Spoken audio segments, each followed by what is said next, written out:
Is there a difference between setting goals and achieving goals?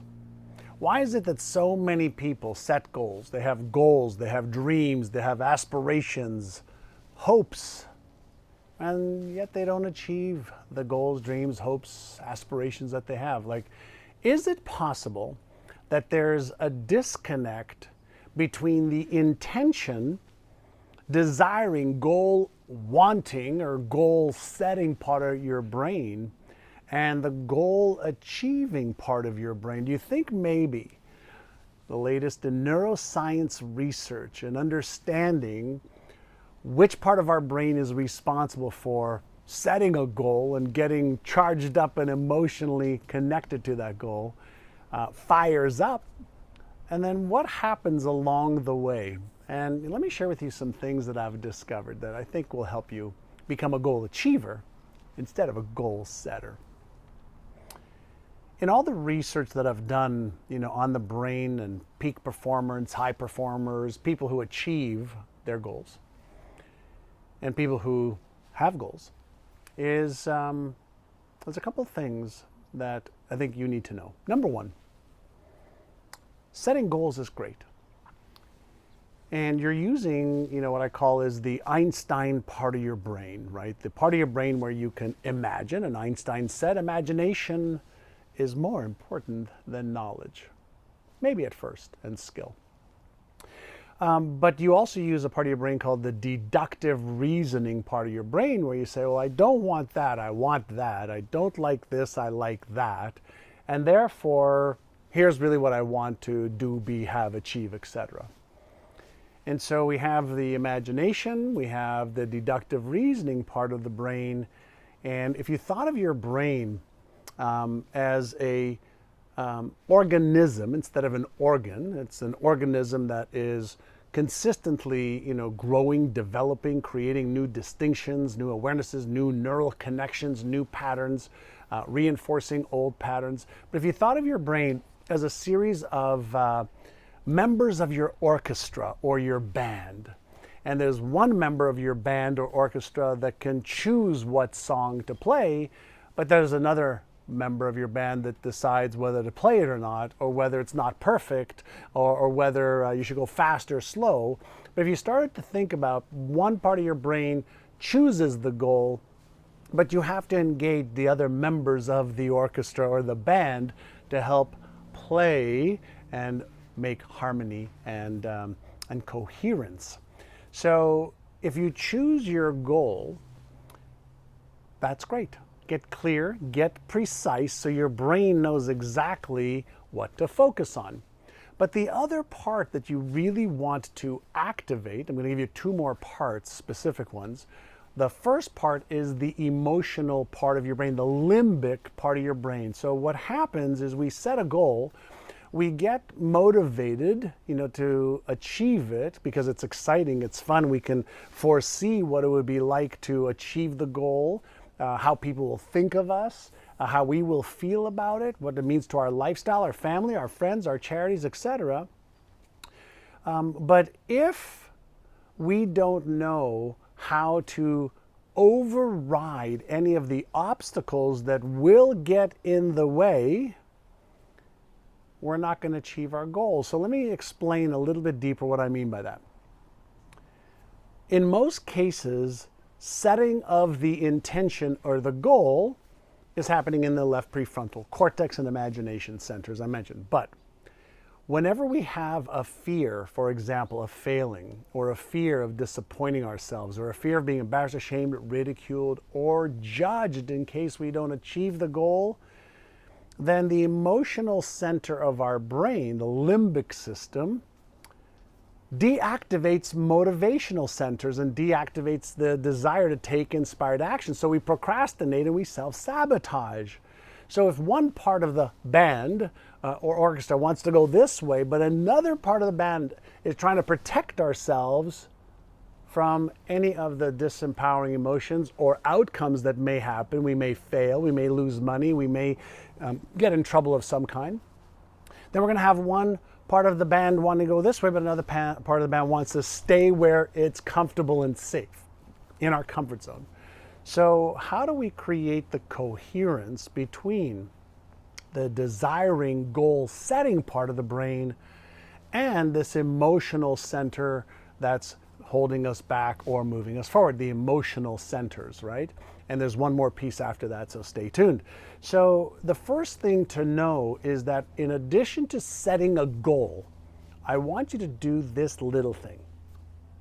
I want you to take a piece of paper or on your computer or on your mobile phone, and I want you to write out 5 reasons why you must achieve that goal. Not could, should, want to, no. Why must you achieve that goal?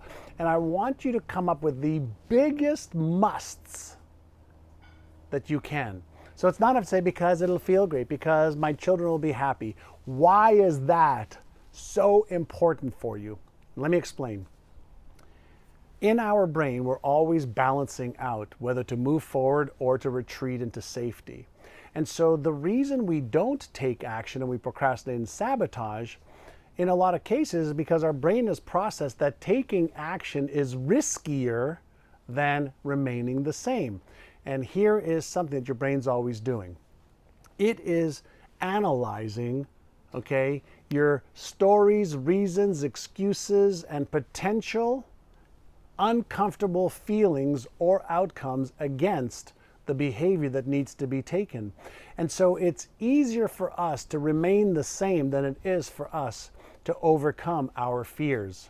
It's easier for us to remain the same versus overcome our limiting beliefs. It's easier for us to remain the same versus challenging our self-esteem, self-worth stories and excuses. So when you have a big must, why you must achieve that goal, and when that must is bigger than your self-image, your stories, your excuses, or your fears, that is when you will take action. So you have to create leverage with your big must or musts. And so when you have your 5 big musts and you compare them against remaining the same, or the fear of failure, or the fear of being embarrassed, ashamed, ridiculed, or judged, when your must is bigger than those things, that's when you'll take inspired action. And you already know this if you followed my work, that we do more to avoid pain or discomfort, whether it's real or imagined. We do more to avoid pain or discomfort, real or imagined, than we will do to gain pleasure. So we have to create leverage in our mind. Now, that was number 2. And I said to you I'd give you one more thing to give you 3. So vision and clarity first, 5 musts, why you must achieve that vision and goals. And here is the 3rd one. This one takes a little bit of time and most people are just too impatient. Habits. There's another part of your brain called the striatum, which is connected or part of a network known as your hippocampus, a part of your brain called your hippocampus, where your memories and habits are interrelated between hippocampus and striatum. Now, habits are created in our brain to conserve energy, to not have us think consciously about what we need to do. So here is my question for you. What is one habit that by starting this habit makes the achievement of that goal predictable? So is it waking up early and upgrading your skills by 20 minutes? Is it going to bed early? Is it being in a coaching program or a mastermind program where you have accountability? Is it, doing 15 minutes of exercise a day? Is it stopping to eat certain foods? Is it, having a meeting with your significant other every week to talk about your goals and how you're feeling? What is a keystone habit, I call it, that's going to move you forward, that over the next 100 days, not 20 days, 10 days, 5 days, or 33 days, 100 days, when you develop that habit then develops you.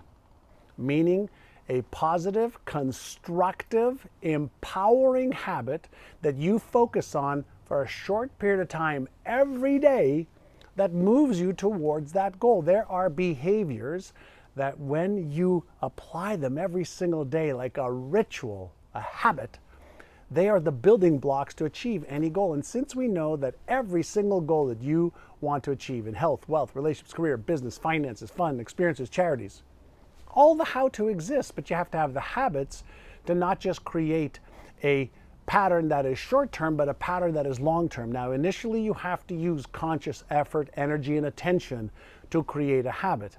But you can deliberately and consciously choose habits versus being a victim of the habits that you are repeating over and over and over again. So what is one empowering habit that you can implement for 100 days? All the research shows 66 to 365 days is how long it takes to create a neural pattern or a habit in your brain. Stop thinking short term, start thinking longer term, start thinking building habits that then build you. And if they're constructive habits, empowering habits, positive habits, they will help you create more constructive, empowering habits. And if you want a little bonus, ask yourself, what is one disempowering habit that you can let go of? One empowering, one disempowering. Get focused, get clear, set your vision, set your goals, have 5 big whys you must. And you, my friend, will become a goal achiever instead of a goal setter.